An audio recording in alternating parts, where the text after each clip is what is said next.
Hi, this is Denise Nicholas, and you're listening to TV Confidential. Ed Robertson, welcoming you back to TV Confidential, radio talk show about television. Very happy to welcome back our friend Kathleen Bradley. Kathleen Bradley, the actress known around the world as Mrs. Parker in the iconic 1995 cult classic comedy Friday, and the first African-American model to join ranks with Barker's beauties on The Price is Right. Kathleen can currently be seen in the highly anticipated two-part episode of E's Dirty Rotten Scandals that explores the untold stories and controversies behind the scenes of The Price is Right, including allegations of inappropriate behavior by crew members and even Bob Barker himself. I understand in a lot of respects some of the inspiration for the documentary was taken by Kathleen's own book about her experience on The Price is Right called Backstage at The Price is Right, which you can find Amazon.com, wherever books are sold online. The Price is Right episodes of Dirty Rotten Scandals are available for viewing on demand, Hulu, YouTube TV, the E app, all sorts of platforms. Kathleen Bradley, welcome back to our program. Wow, that was wonderful. I need you to do the intro for all the shows I do. Well, I get teased about that a little bit, but I try to give our listeners a picture of who you are so we can get down to business when we have our conversation. And I must add, you did a great job. I am very impressed with myself. You should be. You should be. I was writing this down before you called. One thing that the Dirty Rotten Scandals show is the 10, actually 11 years, because I read your book. The 11 years you spent on The Price is Right are still the happiest time of your life. But as we mentioned in our open, it is not the only thing you've done in your life. You've got a whole other audience of fans who know you as Mrs. Parker. Plus, you've left your mark in many ways in front of the camera and behind the scenes in the years since you left Price. So you've had a very well-rounded career. Price is Right is just one chapter. Absolutely, very true. I have been so blessed throughout my life to have been able to at least, let's start with being brought up and raised in a little small town, Girard, Ohio. And at an early age, I always knew, I wanted to be in the show business. So that one thing led to another. And when I came to California, Hollywood, and being in pageantries, it kind of exposed me to getting into a group formed by John Daniels, The Love Machine, 7 girls singing and dancing, which really catapulted my world of entertainment. And I had the opportunity and privilege with the singing group to travel to Europe, Italy, Germany, Spain, Belgium, Sweden, Switzerland, Africa, Asia, Saint-Tropez, South of France, everywhere. That, to me, I think set a whole ground basis for my life to come. And as I was able to look at different opportunities in a different manner, because like they say, how you going to keep them down on the farm after they've seen Paris?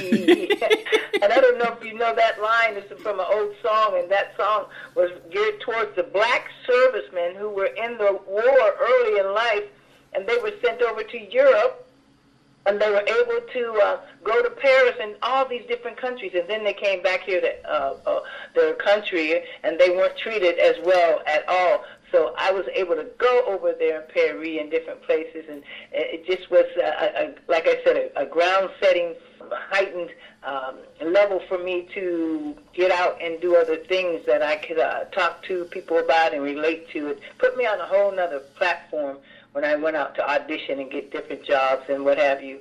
And the fact that you perform live all over the world in front of all kinds of live audiences, that gave you a level of experience that not every, certainly I doubt compared to the other models who were Barker's Beauties at the time. You had a lot of experience interacting in front of live audiences and live moments. And so, when the opportunity came for you to audition, you were able to bring that to the package, and the rest is history.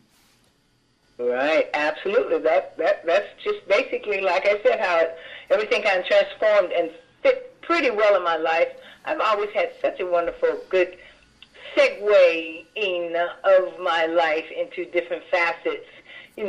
Most of them, by and large, have been wonderful, great, rewarding. Of course, you have your pitfalls, and you have to have your pitfalls, so you have to have that low level that really gives you something to look forward to and work towards going up the ladder. Those are the things that make us stronger. Like they say, what doesn't kill you makes you stronger.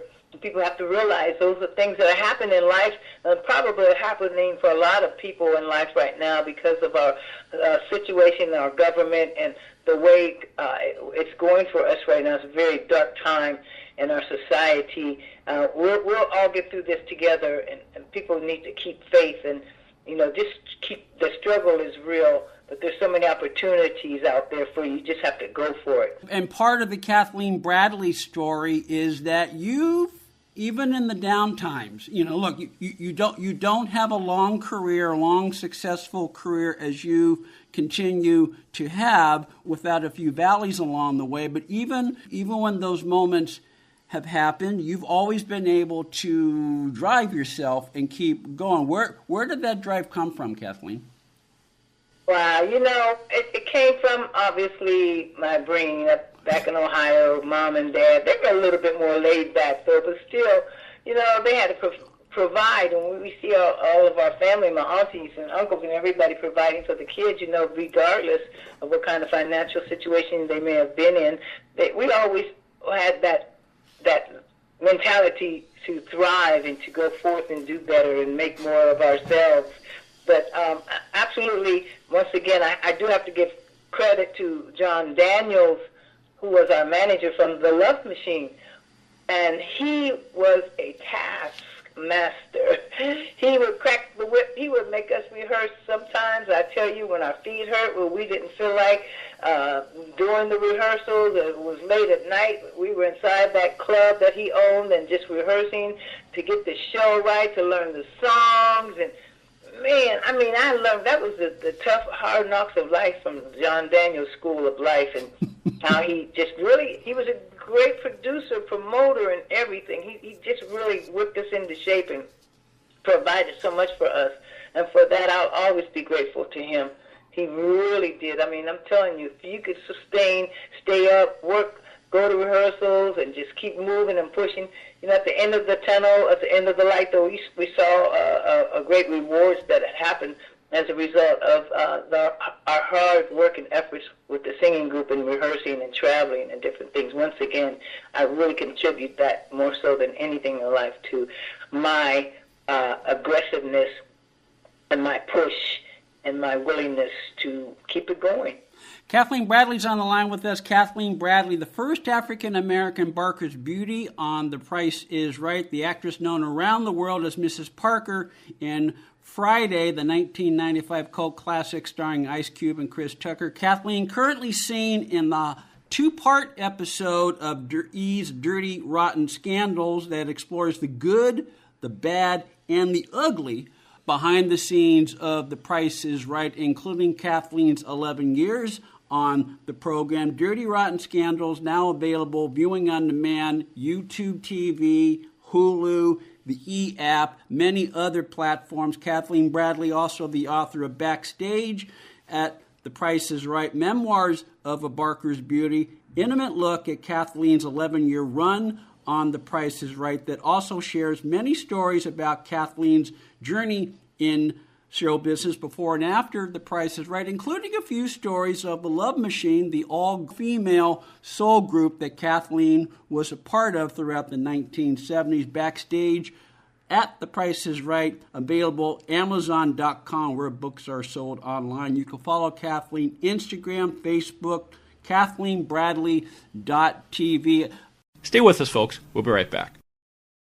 This portion of TV Confidential is brought to us by our friends at Front Porch Realty, the community of realtors in the Northern Bay Area of California that is committed to finding the solution that is best for their clients. Whether you're a first-time home buyer or looking to sell or lease your property in Northern California, call Karen Strain at 415-886-7411 or visit frontporchrealtygroup.com for more information on how they can help you. Ed Robertson, thanking you for listening to the TV Confidential podcast. If you like what you hear, please hit the subscribe button so that you won't miss our next episode. Hi, this is Lindsay Wagner. You are listening to TV Confidential. I mentioned this before we started talking, Kathleen.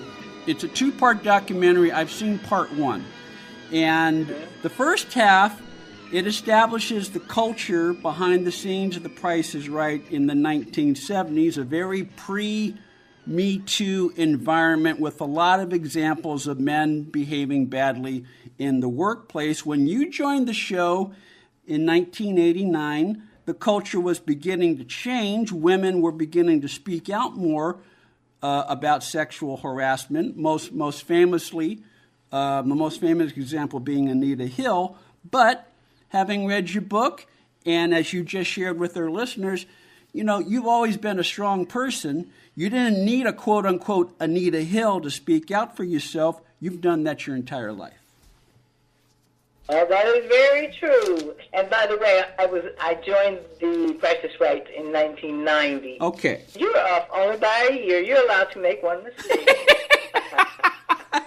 No, but that's not even that relevant. But yeah, sure enough, you know, the times have changed so very much since back in the day, Anita Hill and probably some other women that were outspoken that got silenced because they were in the workplace or they were in an environment where it was sexual harassment or abuse was just tolerated.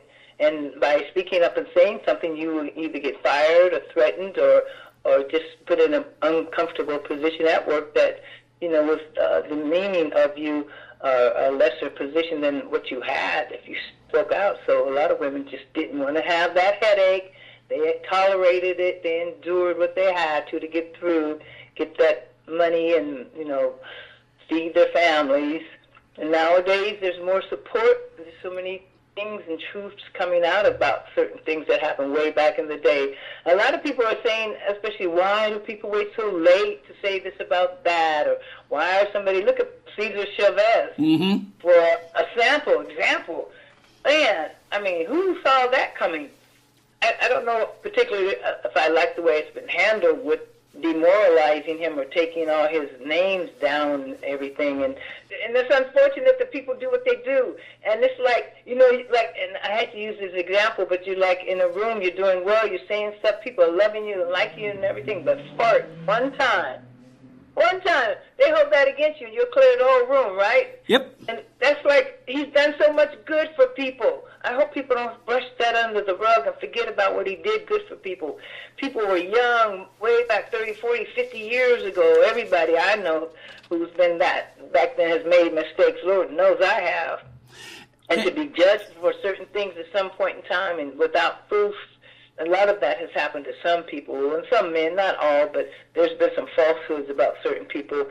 And, you know, it's unfortunate how the mindset, especially of men, especially, you know, and I jump ship sometimes at the Eastern mentality, how men treat women are just so different.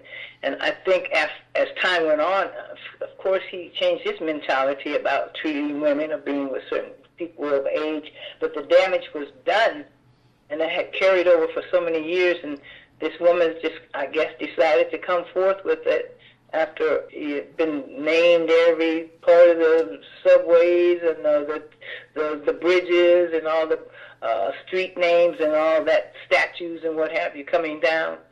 I kind of wish that they hadn't gone through that length to do something like that and just still admonish the man for what he did. And it's a chapter in the book, so to speak. So we have good chapters, we have bad chapters. But all that bad chapters should not be held against you as the whole story of the book. No, it shouldn't. I mean, or one mistake doesn't undo everything else you did up to that. Absolutely. Yeah. Absolutely. Yeah. Man, that's ludicrous. But there again, how society works like that sometimes. Yeah, well, I almost said it is what it is. I stopped short because I didn't want to sound callous about doing that. But it's like, no, it is part of the reality of the world we're in right now. It is. Yes, it is. Yes, it is. Yeah, but in a way, tying it back to both the documentary Dirty Rotten Scandals and Backstage at The Price is Right, your book, Kathleen, is that, okay, you share your truth, you share your experience, you share what you saw and the stories of when you were in the room when certain things happened, and you personally have a lot of Bob Barker stories, but at the same time, you also make very clear, both in the documentary and in Backstage at The Price is Right, that you experienced a lot of the good side of Bob Barker. So even though he may have made things uncomfortable behind the scenes for you and the other models, it doesn't totally undo his good side. Absolutely not. I don't think so at all. But, people are so wishy-washy. People are so judgmental in our society nowadays, and with the influence of the internet and influencers and things that people say or people get condemned. Let's take, for instance, when Diane Parkinson accused Bob Barker of sexual harassment. Back then, that was devastating to him, as well as it was for the network and for the show. And she did that. It was not true. We all at the studio knew it was not true. We knew they had a consensual relationship. Bob especially knew it was not true. Diane knew it was not true. Yet still, she was vindictive. She was a woman scorned, and she, as a way of getting back to Bob, because how he let her stop the relationship, she chose to do that. And by doing so, she tarnished his name, his persona, that will live with him forever, whether he did it or not. It's front page tabloids, it's front page on the TV, radio, front page, the going thing, what's happening. And then after a period of time, when things started and the lawsuit, depositions started happening, she dropped the lawsuit. And what do? You see it on the third or fourth page. To try to get vindicated is so difficult nowadays. And that's what really, when women cry wolf, it just disturbs me. And some of that and a lot of that happens. So it makes it hard for the other people, women coming along who want to tell the truth and tell their story. But needless to say, to me, Bob Barker was always a stand-up guy, a good guy. When I got there, he treated me well. He used to take the Barker beauties out for dinner on the holidays with some of the other assistants and the staff members, and just, on stage, he'd speak, he'd hug, everything. I tell you, he's the guy to give you the shirt off his back, which he did. Yes. I have that shirt in my closet, about to go on eBay very soon. Mm-hmm. He just did. He was that kind of guy to me. And if you watch the E-series, I never really talk bad about Bob, and I don't make any accusations about any kind of reference, any kind of sexual abuse or any kind of prejudice or anything, because I never saw that with him. I could not attest to that. Yeah. The thing that I do is, I did, even in my book, was just reference other people who had some pitfalls with him, and also some depositions that I pulled out after I started working on my book. And some of the things that Cheryl Paris, oh my God, I should say names, his right-hand woman, he got rid of. That woman, but his assistant, he got rid of when he got fired, me and Janice and everybody. Did she blast him. So I was able to quote some things she had already written. So not to say, it didn't come from me, folks. Like I said, I thought very highly of him, and he has always treated me well. But everybody has a different story to tell, because everybody lived a different portion or part of that show. Kathleen Bradley on the line with us. Kathleen Bradley, the first African-American Barker's Beauty on The Price is Right, author of Backstage at The Price is Right. Kathleen also featured in the two-part episode of Dirty Rotten Scandals that is available now for streaming on demand and which focuses on The Price is Right. We'll take a quick time out. We'll continue our conversation with Kathleen. We come back here on TV Confidential.